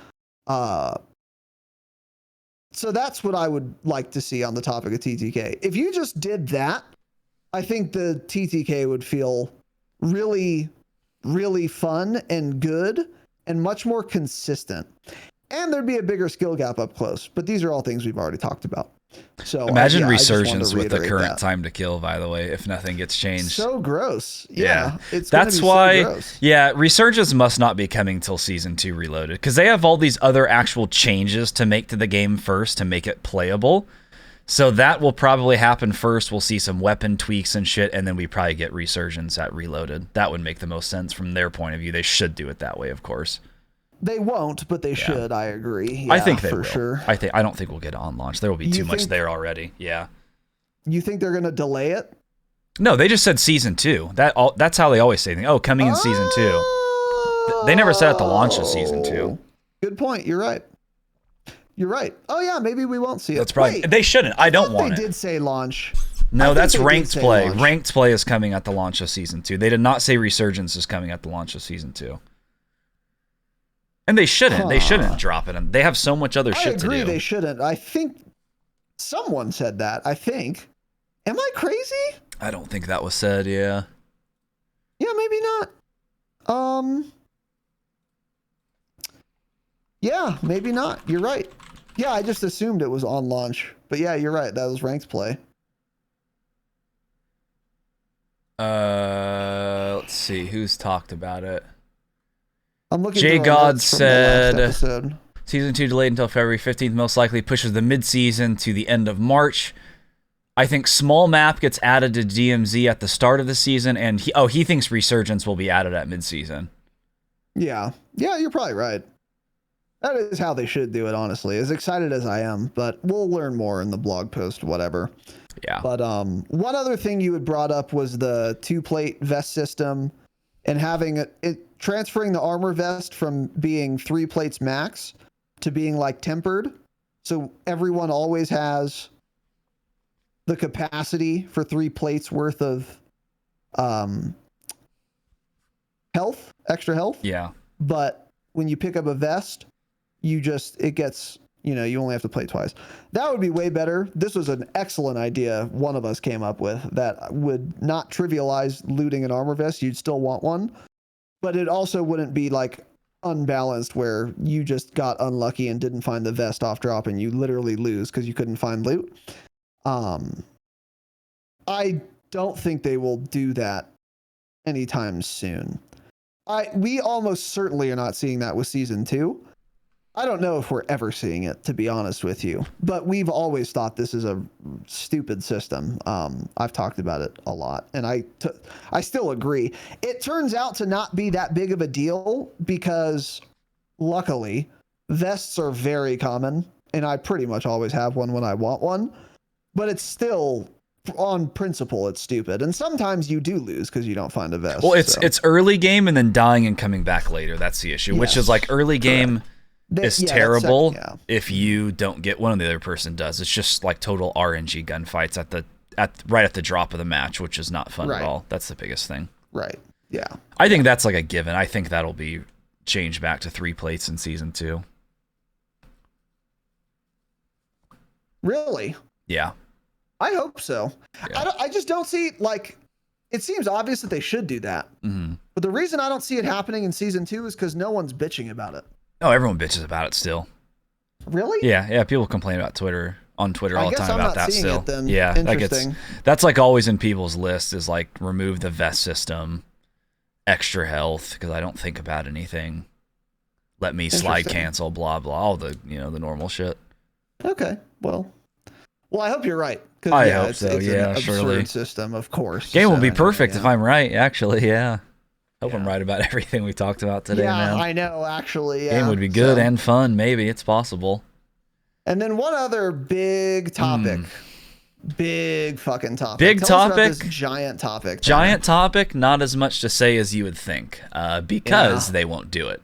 So that comes down to the movement. That is one of the hottest topics. It's a top 3 issue. I do believe we will be getting at least a change to speed up the game. They obviously see all the complaints on Twitter, and I don't think they'll be releasing a resurgence mode with our current mechanics. There's no way, right? They have to be using their brains and thinking that through, right? There's no way. There's no way they would release resurgence with how the game plays right now. So I think having the ability to sprint while plating is coming back. Now, aside from that, I'm not actually sure realistically if they'll do anything else. Are there things they should do? Holy fuck, yes there is. Will they do them? I don't know. Because those come down to like core gameplay changes. And then that comes down to like, do movement mechanics change in multiplayer as well? Do they get changed across the board for DMZ? All of it. Like, how do they balance that? That's what I'm not sure about. So I would love to be able to slide and shoot. Hey, that'd be cool, right? If I can slide and shoot in the video game and at all, that would be pretty dope. Hey, if I could shoot quicker out of a dolphin dive instead of dolphin diving directly at someone and then be staring at them, well, I'm ADS but not being able to shoot and then they're just gunning me down. That would be cool if dolphin dive, let me do something. If dolphin dive was a usable feature in the game, it didn't just get me insta-killed. That'd be dope.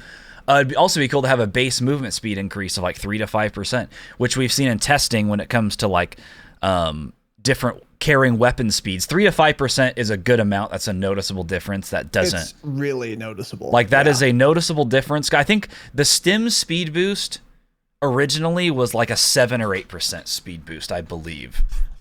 So it's nothing that fast. Like 3% I think would be solid and please most people. Another thing I'd like, have tactical sprint last longer. Another thing, be able to jump around a corner and ADS and not have my aim down sight speed, tanked by fucking 150 milliseconds just because I jumped. Being able to double jump would be cool too. Just all of those things we've had in previous CODs that they removed from this game. The thing is, I don't think we will see literally any of those changes. I think the only thing we'll see is being able to sprint and plate at the same time. Because the other thing is, it's such a core gameplay mechanic. Again, it's like, do they make the change in multiplayer too? Do they make it just in Warzone? What do they do? Because they should make the change in multiplayer, but will they? I don't know. I can't see them doing all of that. It would be cool if sliding was viable in this game, so I can actually slide away out of a fight or something, but just don't make it reset tac sprint like it used to in Warzone 1 so people can't just constantly slide. I just want to be able to slide and dolphin dive and have them be usable mechanics without basically just getting you insta-killed if you do either of them.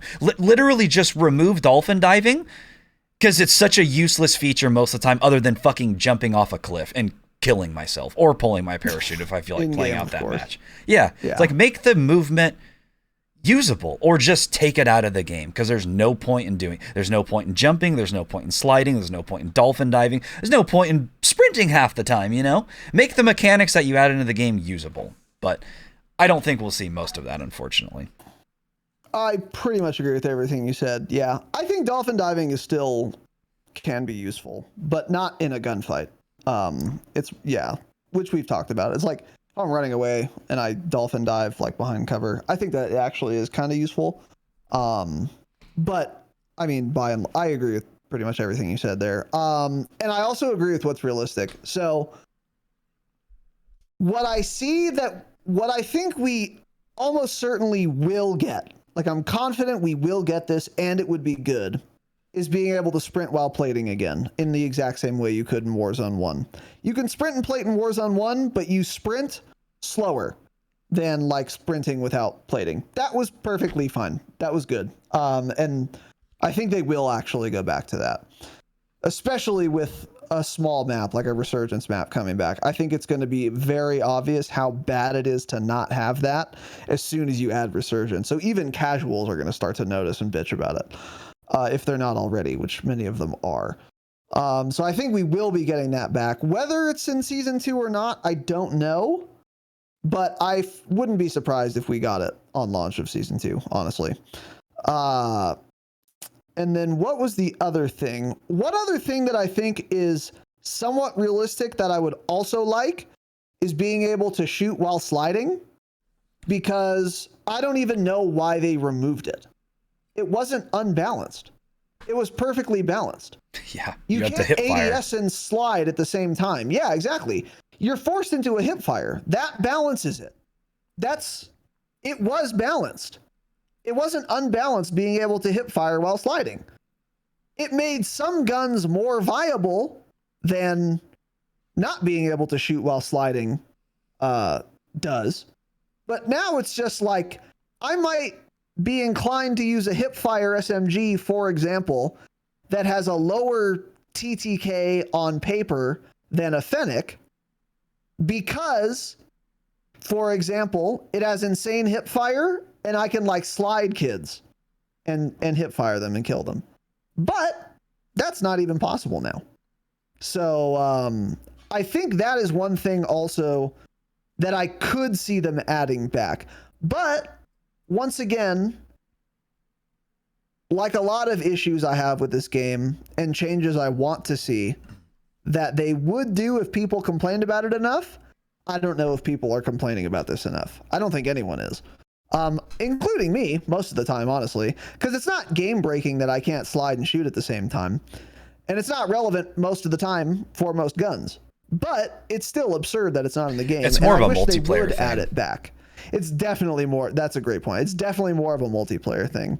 I wish we would get it. I don't think they would be opposed to adding it back, but unless there's enough hubbub, I don't think they will, unfortunately. Yeah. But it's possible. But there are other things that no matter how much people bitch, they're not going to add back in. Like the bunny hop from beta. Like everyone liked that, and then they took it out. Yeah. From beta weekend 1 to 2. Didn't say anything. And didn't say anything. Still haven't. And people were like, hey, what the fuck, man? Why did you guys do this? Crickets. Didn't respond. Yeah, of course. So they explicitly nerfed movement tech in general on purpose, and they will not go back on that. Even if people complain on Twitter, because they see that as a protection for casual players, and the protection there obviously would be to shrink the skill gap. Because now if you can't b-hop, it doesn't matter because b-hopping isn't doable anymore anyway. Yeah. So like there are a lot of movement things we're just never going to get, no matter how much anyone complains. And you can tell that they don't want a lot of movement tech in this game because we had it in beta and they said, oops, we forgot that about bunny hopping. Let's take that out. And they did. Yeah. Without a word.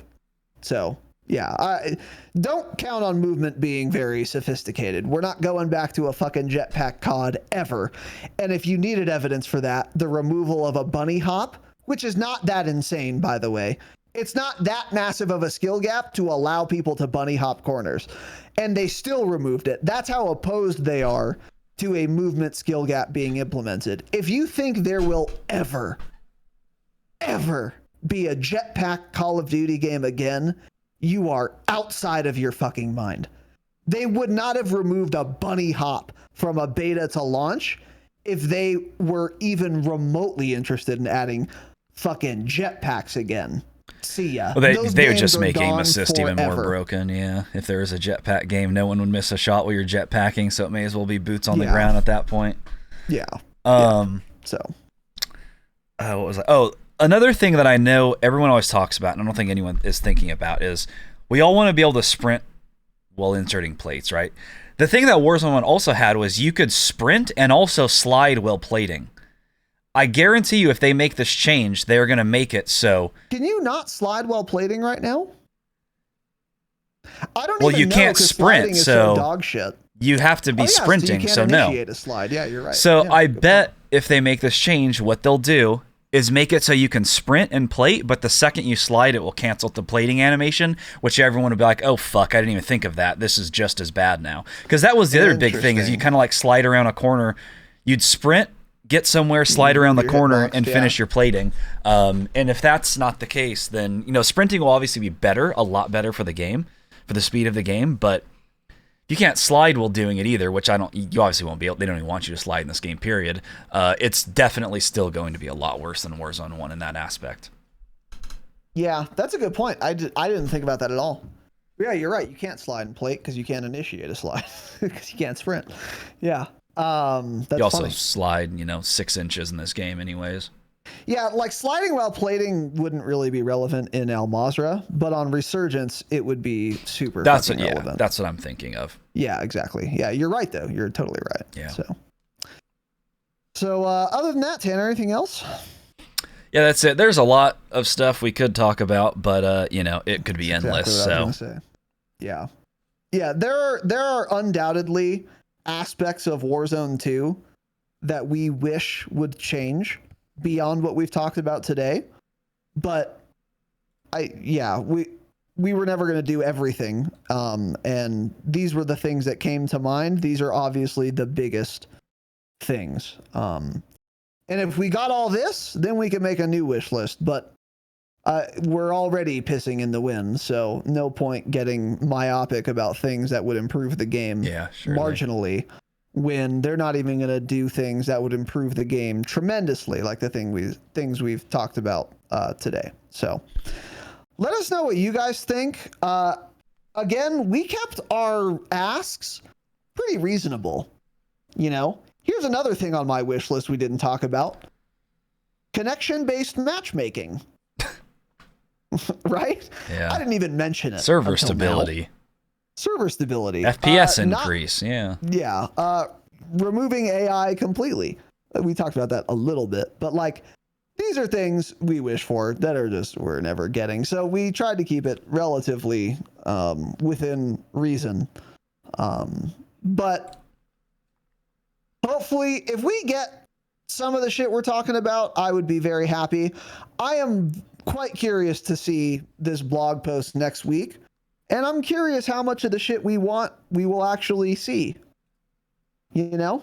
Yeah, I'm excited to go over that blog get post on some of what Thursday. we want. Yeah. Yeah. I'm very excited to see that blog post. We will of course keep you guys updated. So keep your eyes on the Twitter at the Dropshot Pod, or on the Discord, which is linked in the show notes or video description, along with our website, thedropshot.com. You can find links to everything there as well. We post our schedule for the week on Twitter, on Discord, and in YouTube as well. If you go to our YouTube channel, it will show upcoming live streams with the time and date. So you can check it out there. There's a little notify me button you can use for those. So if you're a YouTube user, you could get active there. What else was I going to say? But yeah, that's it. Hope you guys enjoyed. Patreon.com/thedropshot. If you want to support the show, we do bonus episodes. You get ad-free episodes. You get early access episodes. And you get bonus episodes. I don't know if I said that already, but that's the best way to support the show. Whether you want extra content, or you want it early, or you want it without ads, or if you just want to support us, Patreon's the place to do it. So patreon.com/thedropshot. Once again, you can go to our website, thedropshot.com, find links to everything there. And that website is done. We'll announce that. Oh on yeah, Thursday. that's right. I haven't looked at it yet. So that's that. Thank you all for watching. Stay humble. Stay humble.